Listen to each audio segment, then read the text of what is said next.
করব সেটাতে ভাবার বিষয়, যেহেতু কি অবস্থা দেখেছেন। আজকে আমি বেরিয়েছি কলকাতার চাঁদনি চকে মোটর বাইকে। যাই হোক, আমি একটা ক্যামেরা কিনবো, আর আমার একটা বন্ধু ক্যামেরা খারাপ হয়ে গেছে, সেখানে ক্যানন সার্ভিস সেন্টারে যেতে হবে, তার অপেক্ষায় আমি বসে আছি। আমি এই মুহূর্তে আছি পলাশিপাড়া ব্রিজ, তবে দাদা আসুক দেখি কি বলে। আর যাই হোক, ব্রিজের উপরে অনেকক্ষণ ধরে ওয়েট করছি সে ভাইটার জন্য। সে ভাইটা এখন আমাকে বলছে, অনেকক্ষণ পরে বলছে যে তুমি কালাপাড়ায় আসো। এখন ওয়েট করার পরে কলকাতার উদ্দেশ্যে রওনা দিলাম। যাওয়ার পথে হয়তো আর বাড়ি পড়বে, আমি তো চিনি না। ওকে ওখান থেকে সঙ্গে নিয়ে নেব, তুলে নেওয়ার পরে আমরা সোজা বার্নিয়া হয়ে বেথুয়া ডোরে ঢুকবো। তো বেথুয়া থেকে একবারে বর্তমানে যে 12 নম্বর রাস্তা, 34 নম্বর আর নেই, এখন 12 নম্বর হয়ে গেছে। সে 12 নম্বর, সত্যি বলতে আমি তো কালাপাড়া মোড় চলে এলাম, তো ভাইটাকে দেখতে পেলাম না। এই একটা, এই যে, আরে তোমার অপেক্ষা থাকতে থাকতে তো আমি শেষ হয়ে গেলাম। আশ্চর্য ব্যাপার, এখন যে জামা প্যান্ট পরে আসি, মানে একটা জায়গায় যাব, সেখানে যদি পৌঁছাতে যদি আবার লেট হয়ে যায় তাহলে কিভাবে কি করে বলো।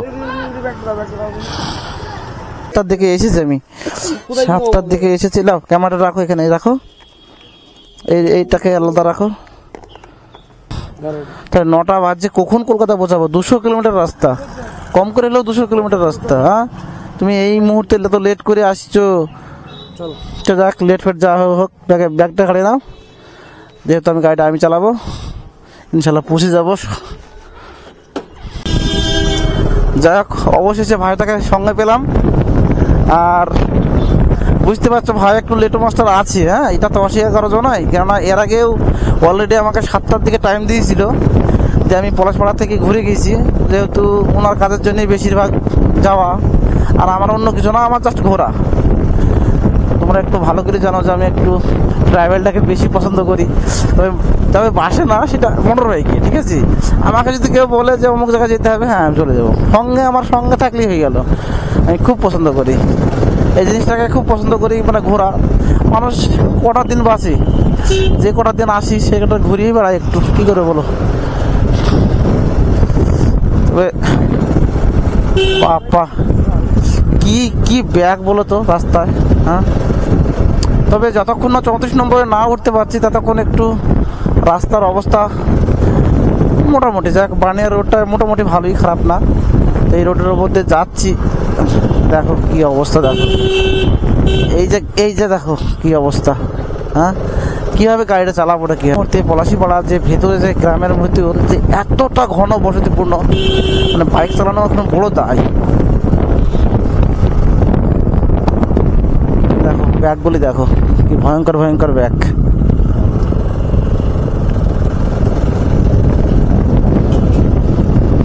যতক্ষণ না বেথুয়া না পৌঁছাতে পারছি ততক্ষণ এই রাস্তা একটু কষ্ট ভোগ করতে হবে। আবার ব্যাগ, না 90 ডিগ্রির চেয়ে তো বেশি ব্যাগ, ওরে বাবা। হ্যাঁ, ব্যাগগুলি দেখেছো, কি ব্যাগ। হ্যাঁ,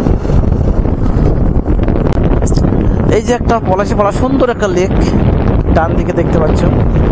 তো আমাদের এখান থেকে লোকেশন মেরে দেখলাম কলকাতা 160 কিলোমিটার রাস্তা। তবে 160 কিলোমিটার রাস্তা আমরা এই 9টার দিকে বেরিয়ে কিভাবে যে পৌঁছাবো সেটাই বুঝে উঠতে পারছি না। তবে আজকে ফেরত আসবে কিনা সেটাও কনফার্ম নয়।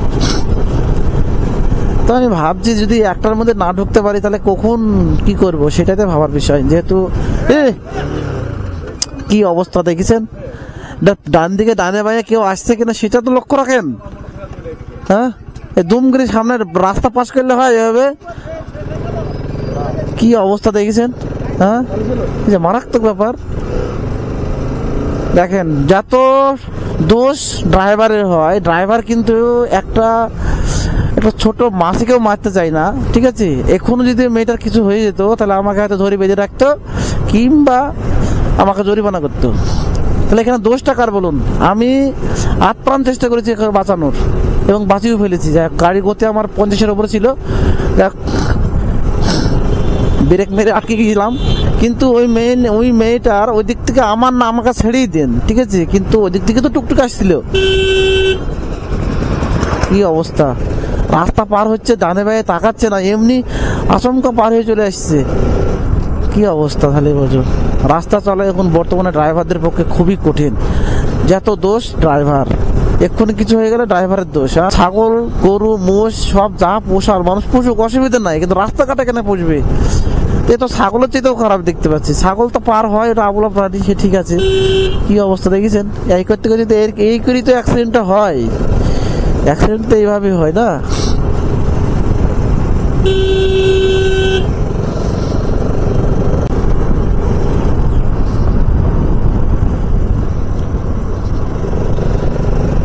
আমরা অলরেডি পলাশপাড়া ক্রস করে বার্নিয়া রোডে উঠে পড়েছি। সত্যি রাস্তাটা যখন হয়েছিল না তখন খুব ভালো ছিল, তবে এখনো ভালো আছে। রাস্তা যেমন তেমন, দুই সাইডের পরিবেশটা খুব ভালো, দুই ধারে সারি সারি গাছ, আর মাঠের মধ্যেখানে একটা একটা করে বাড়ি। এই যে ডান দিকে দেখতে পাচ্ছ, এই ডান দিকে এটা হচ্ছে ফার্ম হাউস। সেই ব্রিজ একটা সময় খুব বিপজ্জনক ব্রিজ ছিল, ডান সাইড দিয়ে ব্রিজটা ছিল, তো ব্রিজে সেই ব্রিজটা এখন চেঞ্জ হয়ে গেছে, ওই ভাঙা ব্রিজ।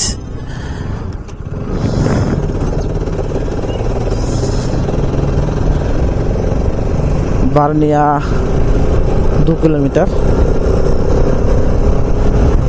আমরা প্রায় বার্নিয়া ঢুকো হয়ে গেছি। তো বার্নিয়া ক্রস করে ভেতরে ঢুকবো। রাস্তাগুলো দেখো, রাস্তাগুলো সব সময় হয় ডান দিকে মোড়, নাই ডান বাঁয়ে মোড়। মানে যেহেতু এখন ডিসেম্বর মাস, সর্ষের সারি সারি ফুল ফুটেছে, আবার ডান দিকে মোড়, বাঁয়ে মোড়। রাস্তার দিকে সব সময় চোখটা রাখতে হবে, কেননা রাস্তা কখন ডান দিকে মোড় কখন বাঁয়ে মোড় মানে বোঝা বড় দেয়। এই রাস্তা খুবই বিপজ্জনক। দেখো কত সুন্দর একটা প্রকৃতি। এই দাদাটা ভিডিও শুট করছে হয়তো। এই একটা স্কুল বাস, দেখ বিবেকানন্দ একাডেমির বাস। তাহলে বিবেকানন্দ কত দূর পর্যন্ত, হেই বেতায় কোথায়, হ্যাঁ, আর কোথায় বার্নিয়া। এখান থেকে স্টুডেন্ট বিবেকানন্দ একাডেমিতে পড়তে যায়।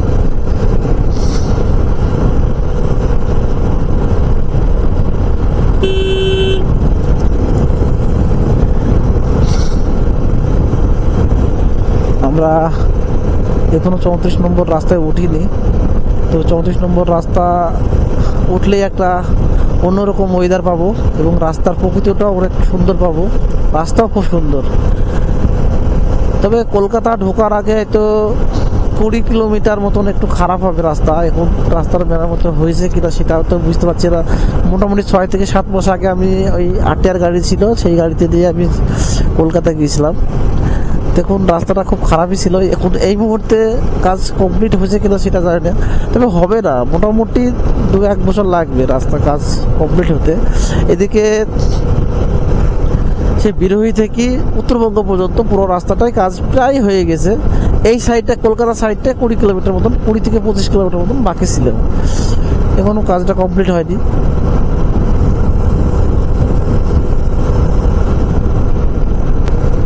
বার্নিয়া গ্রামটা না অনেকটাই বড় গ্রাম। মানে এই সাইড থেকে মানে এক মাথা থেকে আর এক মাথা পর্যন্ত 10 কিলোমিটার পর্যন্ত বার্নিয়া। দেখো বার্নিয়া অনেকক্ষণ আগে কিন্তু ঢুকে পড়েছি আমি। এবার বার্নিয়া বাস স্ট্যান্ড অনেকটাই দূরে, এখনো অনেকটাই দূরে। দেখি ওরে বাবা রে, কি অবস্থা দেখো, কি কি ব্যাগ। তাহলে আমি কলকাতা পর্যন্ত পৌঁছাতে পারবো সেটাই আমি ভাবছি। হ্যাঁ, জীবনে বেশি থাকতে গেলে এইভাবে চ্যালেঞ্জিং করে বেশি থাকতে হবে। কি করে বলো? দেখো দেখো ব্যাগগুলি দেখো, কি ভয়ঙ্কর ভয়ঙ্কর ব্যাগ, যে কোনো সময় অ্যাক্সিডেন্ট হয়ে যেতে পারে।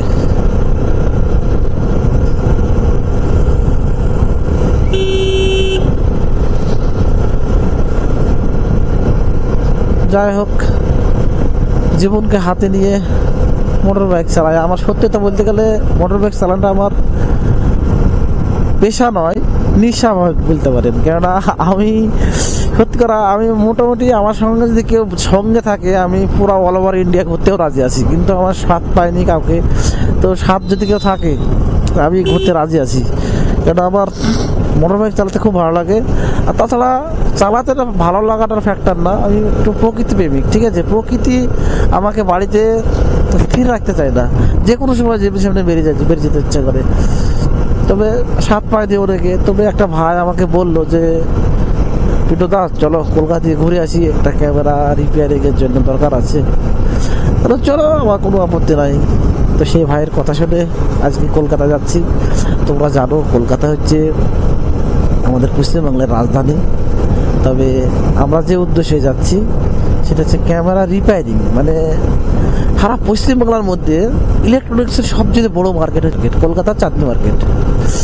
তো আমরা বহরমপুরে ক্যামেরা রিপেয়ারিংয়ের জন্য গিয়েছিলাম এর আগে, কিন্তু সেরকম কাজ হয়নি, সেরকম ভালো মিস্ত্রি নেই, ঠিক আছে। তো যাই, কলকাতাতে অনেক মিস্ত্রি আছে। তাছাড়া ক্যামেরা আমি কিছু ক্যামেরা কিনতে চাই, ঠিক আছে। ক্যামেরা কিনবে, ক্যামেরার বাল্ব মেটেরিয়ালস কিনবে, আমিও কিছু কিনবো, কিছু ফটো লাইট কিনবো। আমার তো বুঝতে পারছো আমি একটু ভিডিও ক্যামেরার বিয়ে বাড়িতে ফটোশ্যুট করি, অনেক বাল্ব মেটেরিয়ালস আছে, সেগুলো কেনার কিছু কাজ আছে, সেই জন্য যাওয়া। কিন্তু আমার চাইতে উড়ার কাজ কলকাতায় মেট্রোগুলিতে যেতে ভয় করো কিংবা চাঁদনিতে যেতে ভয় করো, তারা এই ভিডিওটা দেখে অনেকটা তোমাদের সলভ করে দেবো এটা ইনশাল্লাহ। আর অনেক দোকান আছে, সেই দোকানের ফোন নাম্বার এবং সেই সব দোকানে ক্যামেরা, নতুন ক্যামেরা এবং পুরাতন ক্যামেরা, যত ক্যামেরা আছে, ক্যামেরা কি পরিমাণে বিক্রি, ইলেকট্রনিক্স দ্রব্য কি পরিমাণে বিক্রি হচ্ছে দেখতে হবে। মানে একটা আমাদের যেমন সবজি হাট হয় না, সেরকম একটা ইলেকট্রনিক্সের হাট, কি পরিমাণে যে মানে ইলেকট্রনিক্স পার্টসপত্র বিক্রি হয় তোমরা আজকের এই ভিডিওতে দেখতে পাবা। তো সঙ্গে থাকো, আর চ্যানেলে যদি নতুন হয়ে থাকো তো প্লিজ একটা সাবস্ক্রাইব করে দিও। আর সাবস্ক্রাইব করতে তো পয়সা লাগে না, হ্যাঁ।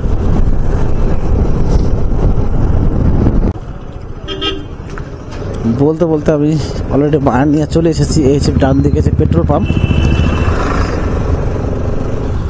দেখতে পাচ্ছ, বার্নিয়া। রাস্তাটা একটু খারাপই আছে, তবে যতক্ষণ না 12 নম্বর রাস্তাতে না উঠতে পারছি না, ততক্ষণ গাড়ি টেনেও শান্তি পাবো না, রাস্তা গাড়ি চালিয়েও শান্তি পাবো না। দেখতে পাচ্ছ রাস্তা খুব একটা কন্ডিশন খুব একটা ভালো না, হ্যাঁ।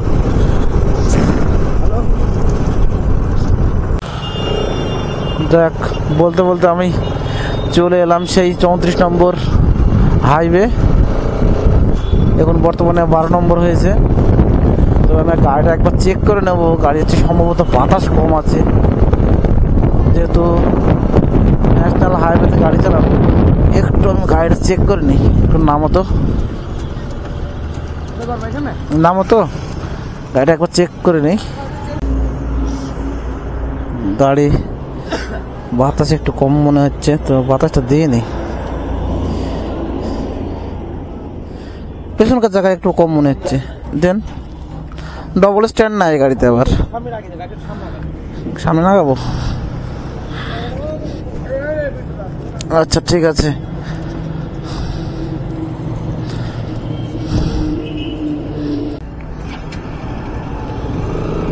দেখ, গাড়িতে একটু বাতাস কম ছিল, বাতাসটা দিয়ে নিলাম, যেহেতু অনেকটা রাস্তা, 12 নম্বর রাস্তা কম করে হলো 150 কিলোমিটার।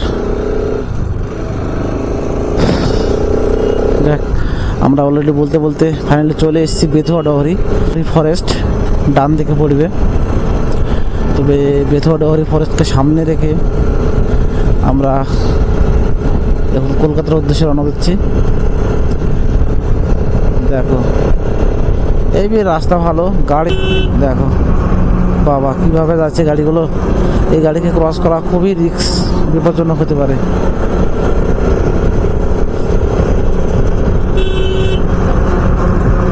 আরে ভাই, সাইড তো দিচ্ছে না ভাই, টানতে হবে গাড়ি। এই হচ্ছে বেথুয়া ডহরি অভয় অরণ্য। যাক, বেথুয়া ডহরি ফরেস্ট, অনেকে এই ফরেস্টে ঢুকেছে 120 টাকার টিকিট, কিন্তু 120 টাকার বিনিময়ে কিছুই দেখতে পাবেন না, শুধু গাছ গাছপালা ছাড়া কিছুই নেই এখানে। আগে একটা সময় হরিণ ছিল, কিন্তু এই মুহূর্তে আর হরিণ নাই। যাই হোক, আমাদের একটা চা পানি করতে হবে, কিন্তু কি করবো বলো, চা পানি করার সময় নেই আমাদের, বেরোতে লেট হয়ে গেছে। পলাশি পাড়াতেই 9টা সাড়ে 9টা বেজে গেছে। আর তারপরে শীতের দিন, শীতের সময় একটা কি সকালবেলায় উঠতে একটু সমস্যা। গতকাল কি হঠাৎ করে আমাদের সিদ্ধান্ত হয় কলকাতা যাব। তো যে দাদা যাবে বলেছিল তার গা ভারীতে এতটা গা ভারী, আমি আগে জানতাম না। আমি বাড়ি থেকে 7টা থেকে বেরিয়েছি, 7টা থেকে বেরিয়ে ওখান থেকে রিসিভ করতে করতে আমার সময় শেষ। ওরে বাবা। তো যাক, অবশেষে আমরা বেরিয়ে পড়েছি, যেহেতু কলকাতায় আমরা পৌঁছাবো এটা নিশ্চিত।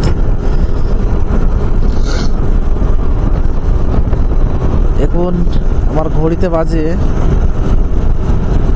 প্রায় 10টা, পৌনে 10টা মতন। তবে আশা রাখছি 1টা-1:30টার মধ্যে কলকাতা ঢুকে পড়বো, যেহেতু আমাদের যে খারাপ রাস্তা, সেই খারাপ রাস্তাটা অলরেডি ক্রস করে এসেছি। এই সামনে একটা পেট্রোল পাম্প, যাক সামনে ইন্ডিয়ান অয়েলের পেট্রোল পাম্প, আমাকে তেল ভরে নিতে হবে। ওই দিকে সুযোগ পাবো কি পাবো না সেটা আলাদা কথা।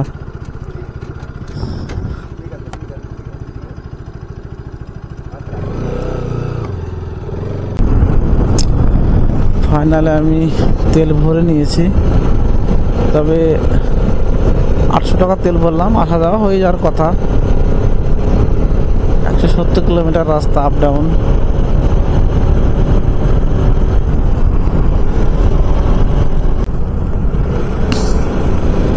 দেখতে দেখতে আমি অলরেডি ধুবুলিয়ায় চলে এসেছি। সামনে হয়তো কৃষ্ণনগর, হয়তো 10 থেকে 15 কিলোমিটার পরে হয়তো কৃষ্ণনগর পড়বে। তবে এই যে রাস্তার মিডিল বরাবর যে এই গাছগুলো করেছে না, বলে সত্যি করে অসাধারণ। এগুলো কি ছাগলে খায় না নাকি আমি বুঝতে পারছি না। তবে দেখো রাস্তার মাঝখানে কি রেখে দিয়েছে। গাড়ি তো সবাই জোরে চালায় না, সবাই তো নিয়ন্ত্রণ রেখেই চালায়। এ কি হাইওয়ে রাস্তাতে, ন্যাশনাল হাইওয়ে রাস্তার উপরে এইভাবে ব্যারিকেড দেওয়া, যেখানে রাস্তা ক্রসিং আছে সেখানে ব্যারিকেড দিয়ে।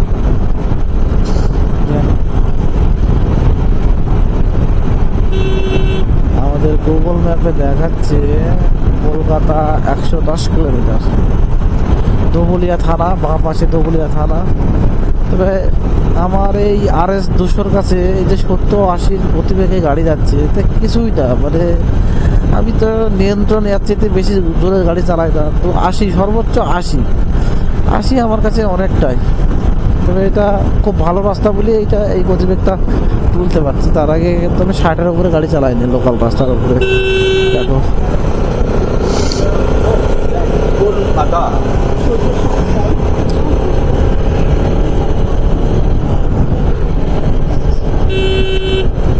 এখন কলকাতাগামী রাস্তা, গাড়ির চাপটা খুব বেশি দিনের বেলায়। রাত্রেবেলায় হয়তো এই নর্থ বেঙ্গল মানে একটু চাপ থাকে বেশি। এবং কলকাতাতে রাস্তাতে গাড়ির চাপটা খুব বেশি হচ্ছে।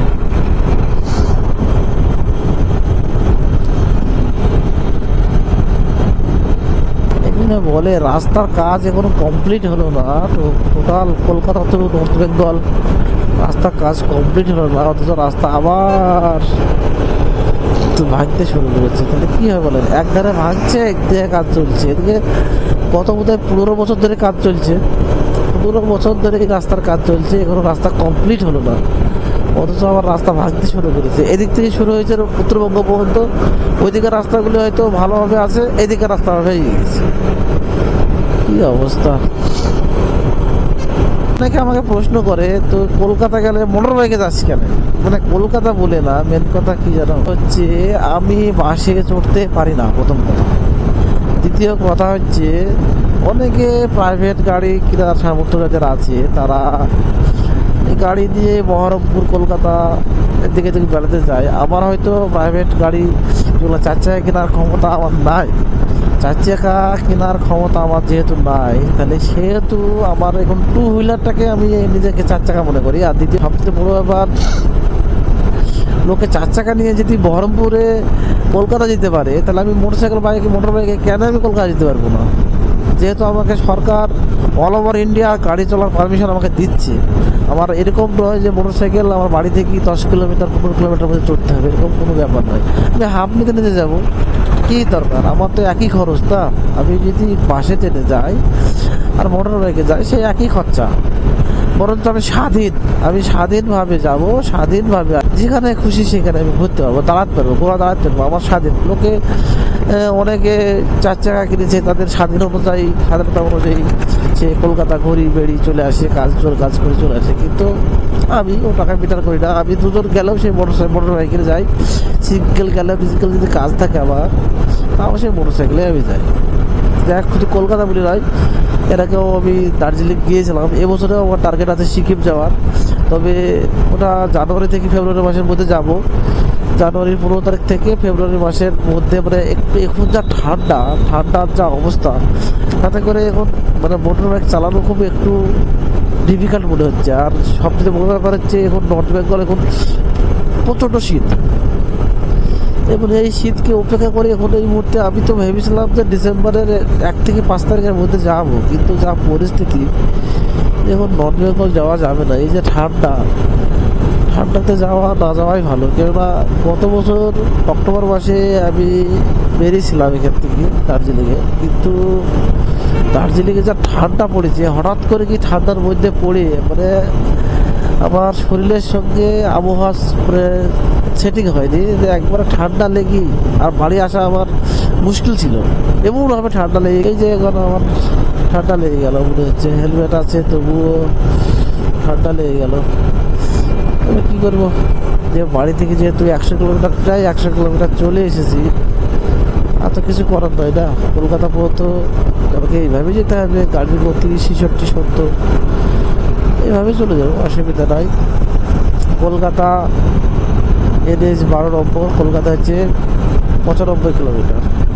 যাই হোক, আমি অলরেডি উদয় কৃষ্ণনগর ঢুকে পড়েছি, সামনে হয়তো সেই সময় বাসে আসবে।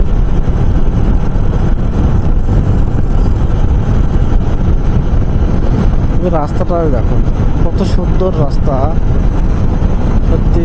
একটু খারাপ ছিল, বেথুয়া ধুবুলিয়া ওই দিকে একটু রাস্তা একটু খারাপ ছিল, তবে আমরা কৃষ্ণনগর চলে এসেছি, এখন রাস্তা কিন্তু অসাধারণ। দুই সাইডে সবুজ ক্ষেত আর বিদ্যুৎ দিয়ে রাস্তা, বাহ। তো গাড়ি মনে বলছে যে গাড়ির গতি আরো চলে, কিন্তু না, আমি গাড়ি 70-75 ওপরে গাড়ি চালাবো না, নিয়ন্ত্রণের বাইরে গাড়ি চালানো উচিত না। ফাইনালি আমি চলে এসেছি রানাঘাট। এই যে ওভারব্রিজের ওপরে আছি, তো সেটা হচ্ছে রানাঘাট। একটা সাইনবোর্ড দেখলাম, এটা সম্ভবত রানাঘাটই হবে। তবে যেটা রানাঘাটের যে নার্সিংহোম, যেটা মনোরমা, সেটা এখনো চোখে পড়েনি, তবে ডান দিকে পড়বে হয়তো, ওই সামনে হয়তো মনোরমা নার্সিংহোম। হ্যাঁ, মনোরমার যে সাইনবোর্ড, সেটা আমি এখন এই মুহূর্তে দেখতে পাচ্ছি। নিশ্চিতলি আমরা অলরেডি রানাঘাটে পৌঁছে গেছি। তবে বাড়ি থেকে প্রায় 80 থেকে 90 কিলোমিটার রাস্তা অলরেডি বাইক চালিয়ে ফেলেছি, আর মাত্র হয়তো 70 কিলোমিটার হবে এখান থেকে। রানাঘাট থেকে কলকাতা হয়তো 70 কিলোমিটার। তারপরে আমরা ধর্মতলা পৌঁছাবো। আমাদের আজকের গন্তব্যস্থল হচ্ছে কলকাতা ধর্মতলা। টিপু সুলতান মসজিদ আছে, সেই মসজিদের পার্শ্ববর্তী চাঁদনি মার্কেট। দেখতে দেখতে অলরেডি আমরা রানাঘাটটা পার করে চলে এলাম। তবে এইখানে রানাঘাট পার করার পরে একটা মায়ের দিকে একটা রেস্টুরেন্ট ছিল, সেই রেস্টুরেন্টে আমরা হালকা পাতলা কিছু খেয়ে নেব, খিদে লেগেছে। বাড়ি থেকে সকালবেলা আমরা ফাইনালি চলে এসেছি ইছাপুর। রানাঘাট পার করে অনেকটাই চলে এসেছি, তবে এই একটা সাইনবোর্ড দেখলাম, এটা হচ্ছে ইছাপুর চাকদা, আর কিছুটা যাওয়ার পরে হয়তো চাকদা পড়বে। রেস্টুরেন্ট মনে হচ্ছে পেয়ে গেছি, এই সেই রেস্টুরেন্ট। সত্যি এখানে এর আগে হালকা পাতলা টিফিন করেছিলাম, তবে মোটামুটি ভালোই, খারাপ না। দেখি ফ্যামিলি ফুড সেন্টার, এই সে আমার পছন্দ মতন রেস্টুরেন্ট। ভাত রুটি তরকা, আমি যেহেতু এখন ভাত খাবো না, মোটামুটি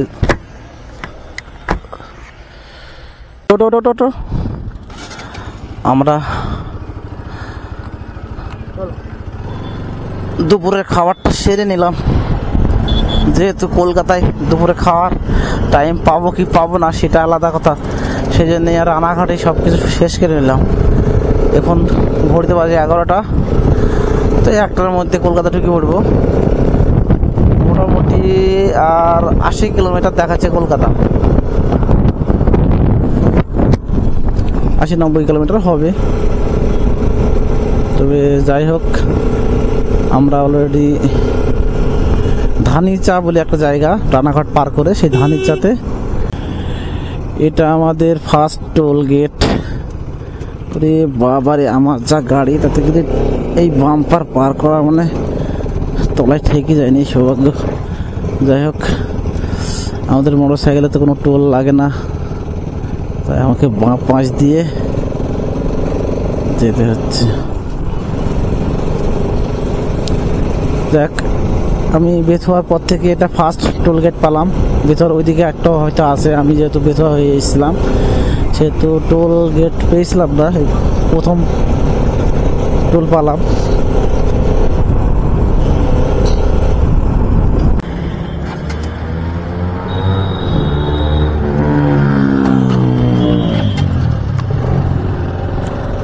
অলরেডি আমি চলে এসেছি বারাসাত। তো আমাদের একটা গন্ডগোল হয়েছে, সেটা যে গাড়ির পেছনকার নাম্বার প্লেট খুলে গিয়েছিল, তো একটা না আটকে ছিল। এক দাদা পেছন থেকে এসে বলে দিল, নাহলে নাম্বার প্লেটটাই হাতে পেতাম না। তো অনেক খোঁজাখুঁজির পরে গ্যারেজ খুঁজে পাওয়া তো এখন দুষ্কর কলকাতার বুকে। তো একটা শোরুম পেলাম, শোরুম থেকে নাম্বার প্লেটটা পাঞ্চিং করে নিলাম। তো বুঝতেই পারছো যে কলকাতাতে এমনি কাগজপত্র ছাড়া তো ঘোরা অসম্ভবই, প্লাস নাম্বার প্লেট ছাড়া ঘোরা চলা, মোটরসাইকেল চলাই যাবে না, মানে 1-1 কিলোমিটার অন্তর পুলিশ আটকাবে। সেই জন্য আগেই শোরুম থেকে নাম্বার প্লেটটা পাঞ্চিং করে নিলাম। নাম্বার প্লেট তো ফুলে গিয়েছিল পেছনকার নাম্বার প্লেটটা। যাই হোক, কত কষ্ট করে পেলাম, এক জায়গায় 50 টাকা নিল, তো নাম্বার প্লেটটা পাঞ্চিং করে নিলাম। আর আমরা অলরেডি বারাসাত পার করে চলে যাচ্ছি। তো সামনে বোধহয় দমদম পড়বে, দমদম এয়ারপোর্ট। তবে এয়ারপোর্টের কাছাকাছি প্রায় চলে এসেছি। বুঝতে পারছো কলকাতার রাস্তা চালানো একটু ডিফিকাল্টি, মানে এত সিগন্যাল, সমস্ত সিগন্যাল মেনটেন করে চালাতে হচ্ছে। কলকাতার রাস্তা গাড়ি চালানো যে কত কঠিন, দেখো প্রতি পথে পথে সিগন্যাল, আর এইভাবে জাম। বিশেষ করে এই বারাসাতটুকু বিশাল বিশাল জাম। দমদম ক্রস করলেই মোটামুটি জামটা একটু হলেও কম হবে। তবে দেখো কিভাবে, আরে সর্বনাশ, রাস্তাটা যাবো কি করে।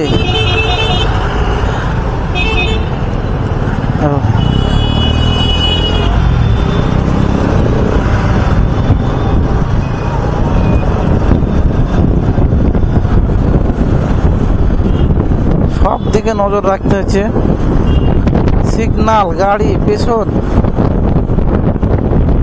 আবার পুলিশকেও নজর রাখতে হচ্ছে। কোন ধারে যাব?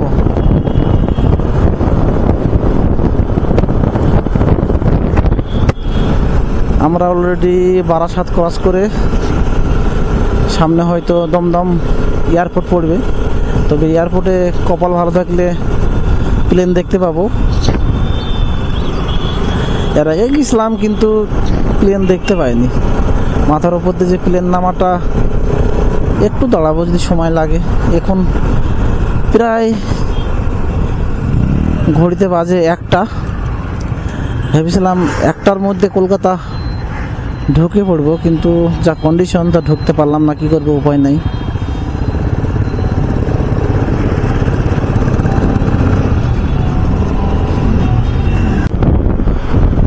দেখতে দেখতে চলে এসেছি দমদম এয়ারপোর্ট। এই যে বাম পাশে দেখতে পাচ্ছ, এটা হচ্ছে দমদম এয়ারপোর্ট। এবার ডান পাশে এই বিল্ডিংগুলো একটু সাবলো করা আছে, কেননা এখানে এই একটা বিমান দেখলাম, এই একটা মাথার ওপর দিয়ে উপরে উড়ে চলে গেল। যাক, এটা সবারই সৌভাগ্য হয় না। আমি দেখতে পেলাম বিমান ঘাটে, যেটা হচ্ছে দমদম এয়ারপোর্ট।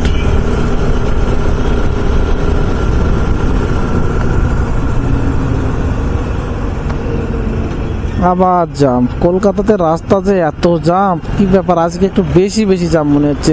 তবে 10টার আগে ঢুকতে পারলে যে রাস্তা একটু ক্লিয়ার থাকতো, মানে যেহেতু এখন 1টা বাজছে, এখন রাস্তা প্রচণ্ড জাম। যাই হোক, যেহেতু যেখানে কলকাতার রাস্তা পুরোটাই ম্যাপের উপর ভিত্তি করে যেতে হচ্ছে, যেহেতু মানে একই রাস্তা, মানে একই রাস্তার সঙ্গে কোনো রাস্তা নিচ দিয়ে, কোনো রাস্তা উপর দিয়ে, ওভারব্রিজের উপর দিয়ে, মানে খুবই সাবধানতার সঙ্গে। এর আগে অলরেডি একটু ভুলের জন্য কম করে হলেও 10 কিলোমিটার রাস্তা আমাকে ঘুরতে হয়েছে। সেই জন্য খুব সাবধানতার সাথে আমাকে রাস্তা পার করতে হচ্ছে। তবে এই জায়গাটা কোথায় আসলাম, যাক, আবার জাম্প। বাপরে বাপ, কি রাস্তা, কি ওভারব্রিজ! একটু ভুল হলেই তো কমনে চলে যাবো, কিছু বুঝতে পারছি না। আর একই রকমের রাস্তা, একই রকমের রোড, একই রকমের বিল্ডিং, কি চিনার! আমি এত কলকাতা আসলাম, কিছুই চিনতে পারলাম না। ম্যাপে কমনে দেখাচ্ছি। যাই হোক, একটা ভুল করে ফেলেছিলাম, যবে পুলিশ আমাকে দাঁড় করালো না, কি জানি ক্যামেরা আছে বলে দাঁড় করালো না, কি জানি বুঝতে পারলাম না। সিগন্যাল আমি ভুল করে ফেলেছিলাম। যাই হোক, অন্য কাউকে দাঁড় করেছে, কিন্তু আমাকে দাঁড় করালো না।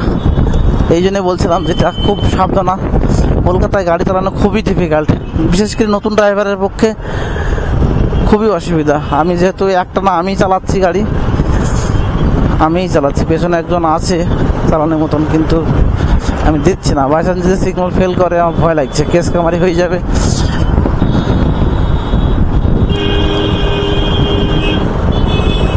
আর পুলিশে ধরলে তো সাই দড়ি পাকাবে। আমার কাগজপত্র সমস্ত কিছু ওকে আছে, তা সত্ত্বেও কিছু না কিছু হয়তো কেস দিতে হবে, বলবে যে ওভার স্পিড নাই, সিগন্যাল ফেল। এর আগে অলরেডি একটা খেয়েছি। তবে ক্যামেরা লাগানো থাকলে একটা সুবিধা কি, মানে অতটা হেনস্থার শিকার আমরা হইনি, তবে হতেও পারি অনেক সময়। এই যেমন অনেককে আটকালো, কিন্তু আমাকে আটকালো না। আমি কিন্তু সিগন্যাল ফেল করেছিলাম, আমাকে ছেড়েই দিল। আবার জাম্প, কি জ্বালায় পড়লাম। পৌঁছাতে পারবো তো আজকে, সেটাতে ভাবছি। এই যে জাম্প, কলকাতার রাস্তা সত্যি কিছুই বোঝার নাই। গাড়ি সামনের দিকে তাকাবো না ম্যাপ পানে তাকাবো।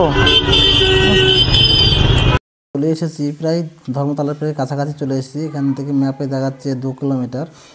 তবে আমার ম্যাপে ডেস্টিনেশন টিপু সুলতান মসজিদ মারা আছে। তবে লোকেশন আপনারা চাইলে, যারা চাঁদনি চকে আসতে চান কিংবা মেট্রোগুলিতে আসতে চান, তারা টিপু সুলতান মসজিদটাকে লোকেশন ধরবেন। টিপু সুলতান মসজিদ থেকে মানে পায়ে হাঁটাতে 2 মিনিট থেকে 3 মিনিট মেট্রো গলি, যেটা ক্যামেরার বাজার, মানে প্রচুর ক্যামেরা, ঠিক আছে, ক্যামেরারই মার্কেট সেটা। তো মেট্রো গলিতে টিপু সুলতান মসজিদে প্রথমে লোকেশন মারবেন, মারার পরে পায়ে হাঁটা 2 থেকে 3 মিনিটে চাঁদনি মার্কেট চলে আসতে পারেন। তো ফাইনালি আমরা চলে এসেছি, প্রায় কাছাকাছি চলে এসেছি। তবে এই যে ইন্টারন্যাশনাল ফটোগ্রাফি, এখানে আমার কিছু কাজ নেব। আমি এই দোকানে বাজার করি, আর চাইলে আপনারা অন্য দোকানে নিতেও পারেন। এখানে প্রচুর দোকান আছে ডানে এবং বা পাশে যে মেট্রো গলিটা, এই টোটালটা হয়তো 200 মিটারের কাছাকাছি গলি। এই গলিতে টোটাল ডান পাশে এবং বাঁ পাশে শুধু ক্যামেরারই দোকান। তো আপনারা যারা ড্রোন কিংবা গোখরো কিংবা আরও ক্যামেরা নিতে চান, DSLR কিংবা ভিডিও ক্যামেরা, এখানে আসতে পারেন। তো রেট অনেকটাই কম অনলাইনের তুলনায়। হয়তো আপনারা ভাবছেন যে অনলাইনের দাম কম, না, অনলাইনের চেয়েতেও অনেক কম পাওয়া যায়। আর তাছাড়া আপনি চাইলেও ক্যামেরা এখান থেকে ওয়ারেন্টি বাদ দিয়েও ক্যামেরা নিতে পারেন, যেটা সিল প্যাকেট। নতুন হয়তো ক্যামেরা হয়তো 60,000 টাকা দাম, ওয়ারেন্টি তো নিলেন না, ক্যাননের ক্যামেরা ওয়ারেন্টি না নিলে আপনার 20 থেকে 25,000 টাকার কাছাকাছি কম হবে। হয়তো আপনার অনলাইনে 60,000 টাকা দাম 200D Mark II আপনি 45 থেকে 48,000 টাকার মধ্যে নতুন পেয়ে যেতে পারেন। নতুন ক্যামেরা আমি যেহেতু এর আগে নিয়েছি, ওয়ারেন্টি পাওয়া যাবে না। আর আপনি চাইলে হয়তো পুরাতন নিতে পারেন, পুরাতন যেটা হয়তো অল্প ইউজ, হয়তো 200 মাস ইউজ করা মাল এখানেও পাওয়া যায়। ঠিক আছে, সব দোকানেই পাওয়া যায়। এখানে পাশাপাশি টেকনিশিয়ানও আছে, রিপেয়ারিং করলেও রিপেয়ারিং করতে পারেন আপনারা। আর এই বাক্সটা হয়তো ড্রোন আছে, DJI Mini 4, তবে ড্রোন চাইলেও আপনারা নিতে পারেন।